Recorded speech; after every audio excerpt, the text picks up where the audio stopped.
తారీఖు బళ్ళారిలో కొట్టిದ್ದೀవి. సేమ్ తెలుగులో కూడా చెప్తున్నాను, రాసుకోండి.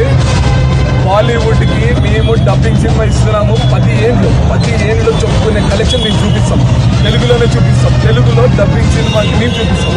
తారకన్నకి టికెట్ తెంచే మేమే. బళ్ళారి నుంచి తెంచే ప్రతి ఒక్క మొగాడు ఎవడైనా వచ్చి ఆపోజిట్లో వచ్చి మాట్లాడతారంటే కదా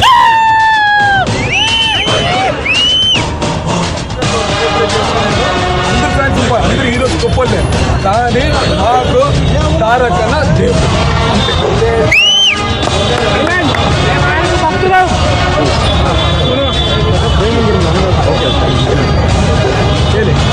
ಒಂದೇ ಹೇಳ್ತೀನಿ, ಎನ್ಟಿಆರ್ ಅಂತ ತುಂಬ ಇಷ್ಟ. ಅದು ಯಾಕೆ ಇಷ್ಟ ಇವತ್ತಿಂದ ಅವತ್ತಿಂದ ಅಂತಲ್ಲ, ಸುಮಾರು 20 ವರ್ಷದಿಂದ ಅಣ್ಣನ ಇಷ್ಟ ಮಾಡ್ತಾನೆ ಇದ್ದೀವಿ. ಇವತ್ತಲ್ಲ, ಇನ್ನೊಂದು 30 ವರ್ಷ ಆದರೂ ಆ ಇಷ್ಟ ಹಂಗೆ ಇರುತ್ತೆ. ಯಾಕಂದರೆ ಆ ಹುಲಿ ನೋಡಿದ್ದಂಗೆ ನಾವು ನೋಡಿದ್ದೀವಿ. ಅವ್ರು ನಮ್ಮನ್ನು ಮಾತಾಡ್ಸಿದ್ರು, ನಾವು ಮಾತಾಡ್ಸಿದ್ದಾರೆ. ಯಾವತ್ತೂ ಅದು ಮರೆಯೋಲ್ಲ. ಅವ್ರು ಯಾವತ್ತೂ ನಮಗೆ ನಮ್ಮ ಕುಟುಂಬ ಆದಮೇಲೆ ಯಾರೋ ಒಬ್ಬರನ್ನ ಅಷ್ಟು ಹೆಚ್ಚಾಗಿ ಪ್ರೀತಿಸ್ತು ಅಂದರೆ ಅದು ಜೂನಿಯರ್ ಎನ್ಟಿಆರ್ ಅವ್ರು ಮಾತ್ರ. ಅದಕ್ಕೆ ಇನ್ನೊಂದು ಬಳ್ಳಾರಿಯಲ್ಲಿ ಮಾತ್ರ ಎನ್ಟಿಆರ್ ಅನ್ನೋ ದೇವ್ರ ಥರ ಒಂದು ಜಾತ್ರೆ ಥರ ಮಾಡ್ತೀವಿ. ಇವತ್ತಲ್ಲ, ಸಿನಿಮಾ ಇದೆ ಅಂದರೆ ಅದಕ್ಕಿಂತ ಮುಂಚೆಗೆ ನಾವು ಒಂದು ಜಾತ್ರೆ ಆಗಬೇಕಷ್ಟೇ. ಬಳ್ಳಾರಿ ಅನ್ನೋದು ಉತ್ಸವ ಆಗಬೇಕು. ಬಳ್ಳಾರಿ ಉತ್ಸವ ಅನ್ನೋದು ಯಾವತ್ತೂ ನಿಂತೋಗಿದೆ. ಬಟ್ ಅವಾಗ ಆಗುತ್ತೆ ಅಂದರೆ ಓನ್ಲಿ ಅದು ಎನ್ಟಿಆರ್ ಸಿನಿಮಾಗಳು ಮಾತ್ರ ಆಗುತ್ತೆ. ಅದಕ್ಕೆ ತುಂಬ ಖುಷಿ ಆಗ್ತಿದೆ. ಒಂದೇ ಒಂದು ಜೈ ಎನ್ಟಿಆರ್.